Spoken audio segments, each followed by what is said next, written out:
Bonjour Gilles. Bonjour Valérie. Bonjour Hélène Darroze. Bonjour. On est ravis de vous recevoir ce matin. Oui. Merci d'être avec nous. Et oui, c'est déjà un petit peu Noël. Et puis on va parler avec vous de ce spécial fête. Vous êtes à la une du hors-série Cuisine Madame Figaro. Très très beau numéro. Et vous donnez vos recettes de Noël. On va parler avec vous de votre actualité, de Top Chef aussi. Il y a une super recette dedans de chapon des Landes farci de coquillettes au foie gras. Alors, foie gras, ça va être dur cette année, non ? Alors foie gras c'est très compliqué cette année. Je ne sais même pas si nous on va passer pour nos clients. Oui. C'est très très compliqué. Moi j'ai l'habitude de faire à mes amis ou mes partenaires du foie gras en cadeau pour Noël, et là cette année alors, je pense que ça va se rétablir un peu en janvier parce que la demande sera moins là.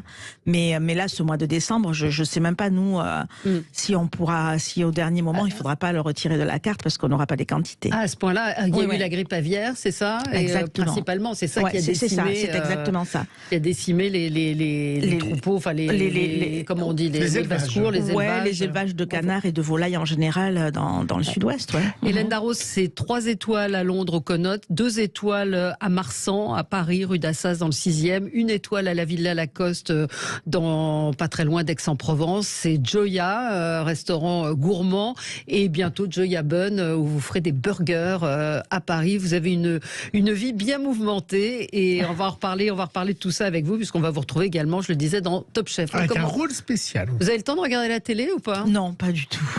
Sauf quand il y a pendant le mondial, c'est. Je regarde un peu le foot. Vous avez regardé hier ? Oui, j'ai regardé. J'ai regardé. Avec vos filles ? Avec surtout ma petite fille. Alors elle connaît mieux elle connaît mieux les joueurs que moi. Elle est incroyable. Ah bon.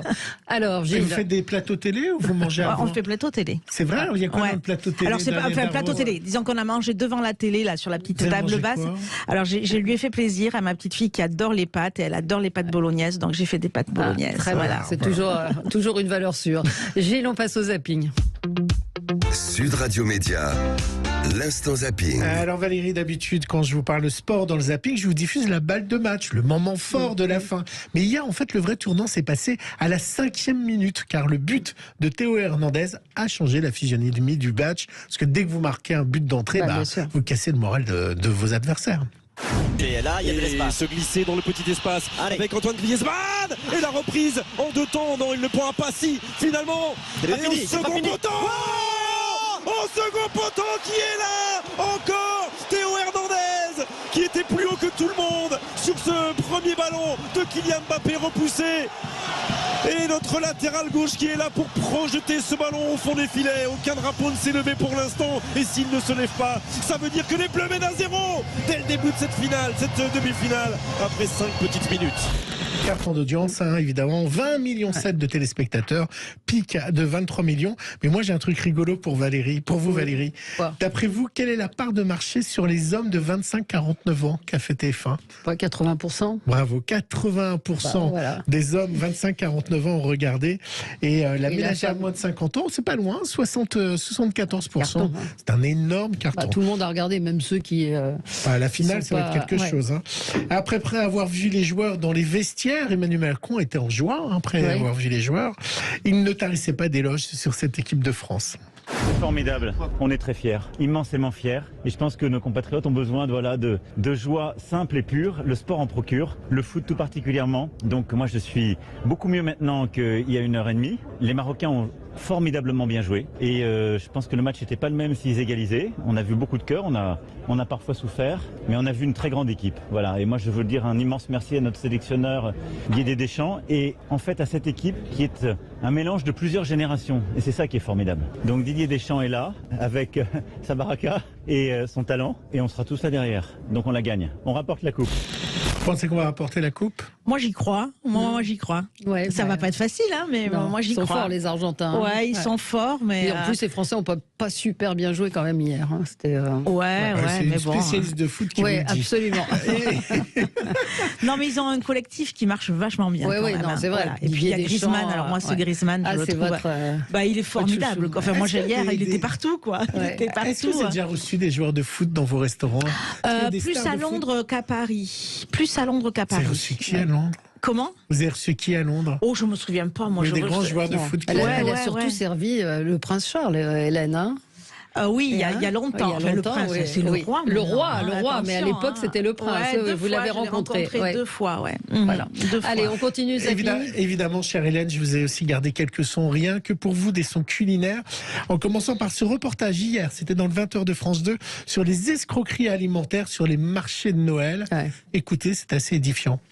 Aujourd'hui, ils inspectent un chalet où sont vendus des sandwichs. Au menu notamment, un burger prestige au foie gras, affiché à 14 €. Les agents sont chargés de vérifier que les ingrédients correspondent à ceux annoncés. Vous voyez là par exemple dans le cas typique, on annonce du foie gras et là vous tombez sur un délice de canard avec 45% de foie gras. Ça veut dire en quelque sorte que le consommateur est trompé sur la qualité de la marchandise parce qu'il y a une différence de prix et une différence gustative entre un délice de canard au foie gras et un foie gras classique. Selon l'inspecteur, en cas de fraude, un gérant de stand risque une amende pouvant aller de 1 500 à 300 000 €. Je suis pas sûr que ce soit le meilleur endroit pour manger du foie gras, les marchés de Noël. Non. Vous avez déjà été inspecté, vos restaurants? Oh ben très régulièrement, hein, on vient nous voir. Alors moi déjà je suis inspectée tous les mois par des gens que je paye pour justement vérifier, contrôler, etc. Et pour des comme ça, on nous pour les mesures d'hygiène, voilà exactement. Et puis après, on est régulièrement inspecté. Ouais. Je ne sais pas si vous utilisez des moules en silicone dans vos restaurants, mais l'association EFC Que Choisir a lancé une alerte sur la dangerosité de certains modèles qui sont des modèles bas de gamme et qui sont les plus vendus. C'était hier dans le Trésor de France 2. Une association de consommateurs a testé 29 moules en silicone vendus en France. Parmi eux, 23 seraient toxiques et même cancérogènes sous l'effet de la chaleur. Les particules du silicone, du moule, vont migrer dans les aliments que vous allez consommer par la suite. Selon ce directeur commercial, il faut bien choisir son produit et ne pas hésiter à mettre le prix. Le silicone de bonne qualité coûte plus cher à produire que du silicone industriel bas de gamme qui est souvent fabriqué en Asie.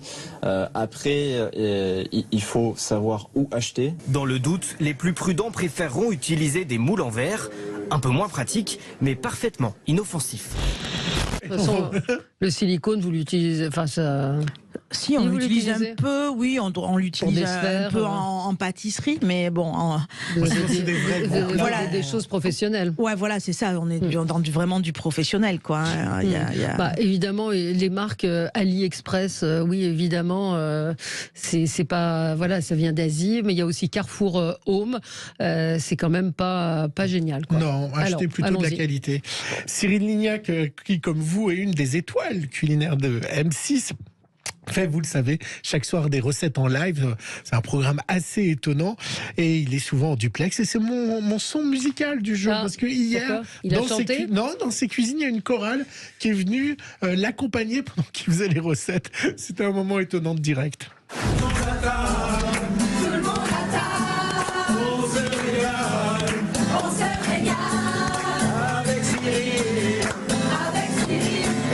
C'est incontournable.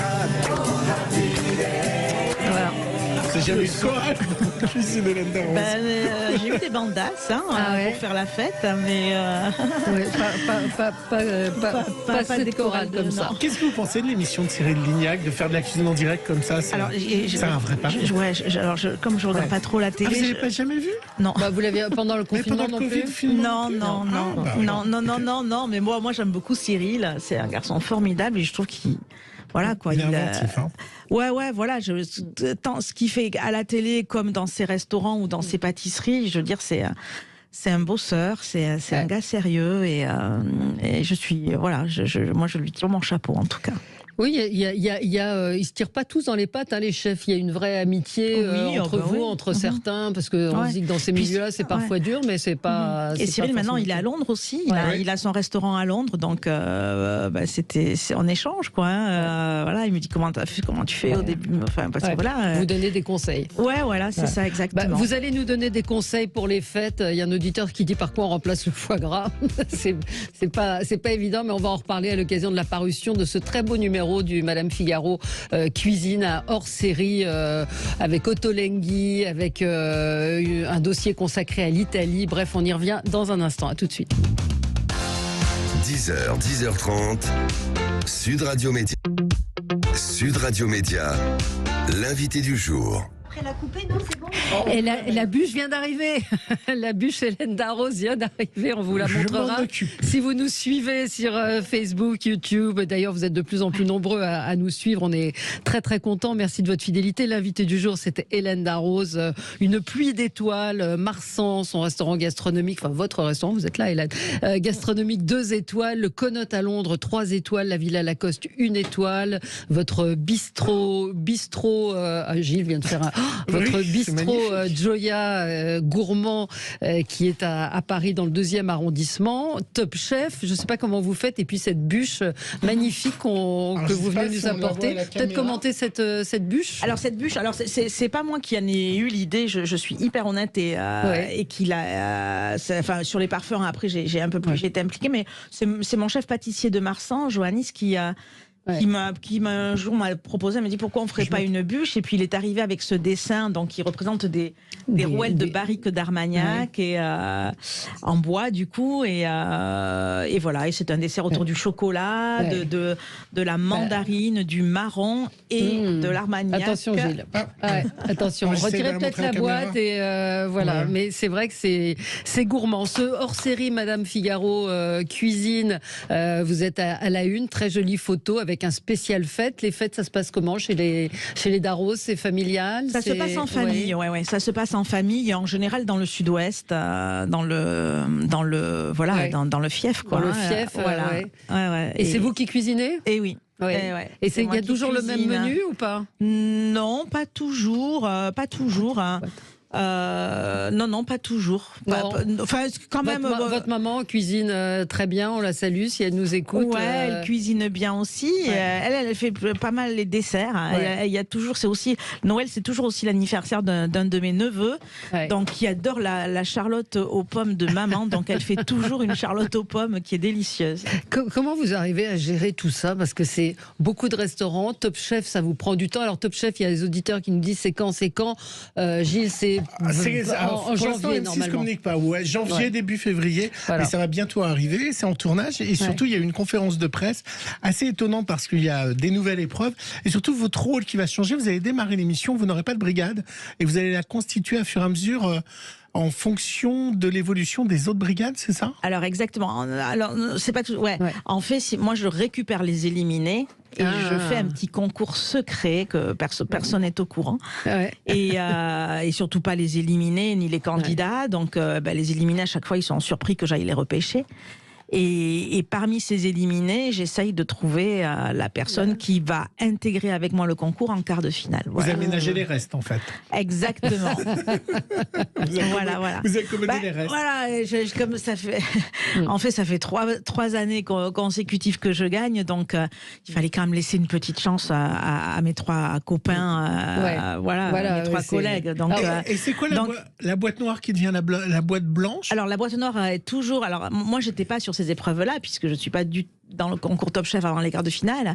Mais alors, il y a toujours la boîte noire, ça c'est clair. Mais il y a aussi la boîte blanche, là, qui est une boîte dans laquelle on rentre et on fait appel à tous les sens pour la dégustation. Voilà, c'est assez sympa. Bon, on n'est pas là pour parler de Top Chef, on y reviendra évidemment, mais en tout cas, vous êtes une des figures, et puis allez, la meilleure, puisque vous avez gagné 2 fois. La bienveillante. Et je crois que c'est ça qui marche, parce que moi, ce que je fais, c'est que je mets les candidats, je leur mets pas une pression en disant vous gueulez pas. Voilà, vous les accompagnez. Voilà, je les mets juste en confiance et je leur dis, surtout, je les pousse à être eux-mêmes, quoi. Et y compris quand les lumières s'éteignent, vous êtes là, vous êtes présente pour eux? On n'a pas trop le droit après de les voir off parce qu'il faut pas trop voilà. Non, mais je parle d'une fois qu'ils ont gagné la finale. Ah oui, pardon. Ah oui. Moi, je garde un très bon rapport avec beaucoup de candidats, que ce soit les miens ou que ce soit ceux des autres d'ailleurs. Vous vous êtes fait tatouer, que vous aviez pris le pari de vous faire tatouer. Enfin, pas le pari, la promesse. Si votre candidate qui elle était très tatouée, on l'avait reçue. Était très tatouée et elle tatouait elle-même. Elle avait tatoué tous les candidats de la saison 13 de Top Chef. Et puis, alors j'avais déjà fait la promesse, parce que quand on a eu 3 étoiles au Conote, mes collaborateurs se sont fait tatouer et j'avais dit ouais, moi aussi je vais le faire, et puis je l'avais jamais fait. Et là, Louise, elle m'a relancé, donc là, du coup, j'avais 2 promesses à tenir et je l'ai tenue. Et alors, faites voir, vous nous le montrez. Et alors, c'est tout simple. C'est Nicolas Auchnir qui m'a fait le petit dessin.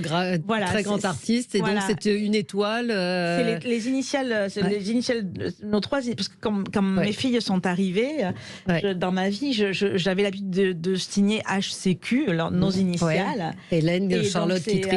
Si vous pouvez le tourner par rapport à la caméra. Ah, pardon, voilà. HCQ, HCQ avec la petite étoile qui représente les étoiles. Vous êtes tatouée. Voilà. Et vous, Valérie? Non. Oh, je sais que vous n'aimez pas le tatouage. Non, pas vraiment. Mon prénom, non, pas du tout. C'est vous qui devriez tatouer.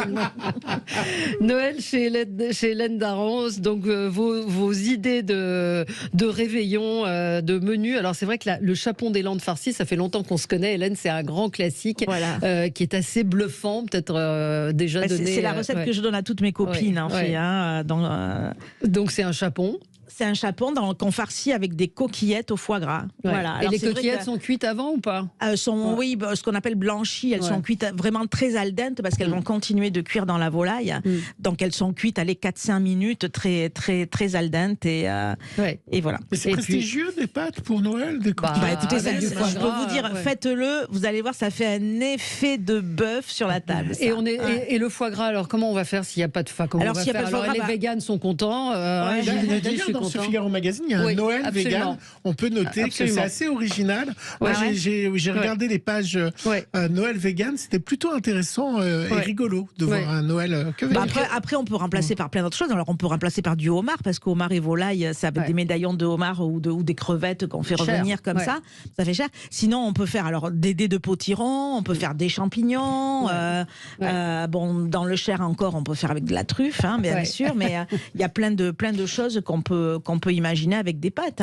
Il y a un potimarron farci de riz de veau et de châtaigne. Ça a l'air incroyable. Ça c'est super bon. Et donc c'est un peu comme on faisait. Alors là je mets des riz de veau, mais ça peut être simplement une farce à tomates farcie.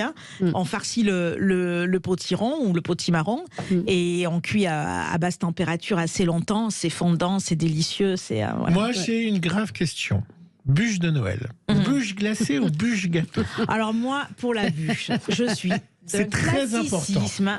Incroyable. Moi, c'est un gâteau roulé. Voilà. C'est une bûche roulée. C'est la bûche roulée pralinée noisettes et confit de clémentine. Elle est un peu compliquée à faire, non? Non.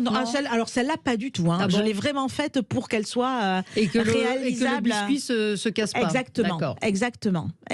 Et vous, Valérie? Chez les experts, ça dépend, c'est très variable. Non, on n'est pas très bûche, nous. On n'est pas très bûche, non. En général, ça dépend. Mais j'ai envie de tenter la bûche, mais j'ai peur que le biscuit se casse en le roulant. Moi, ma recette, alors c'est plutôt des lendemains de Noël, mais alors celle que j'adore et qui fait toujours un effet de bœuf, c'est un pudding de panettone. Ah ouais, mais ça, j'ai goûté, ça c'est un truc de dingue. C'est hyper facile à faire. C'est super facile à faire. C'est quoi?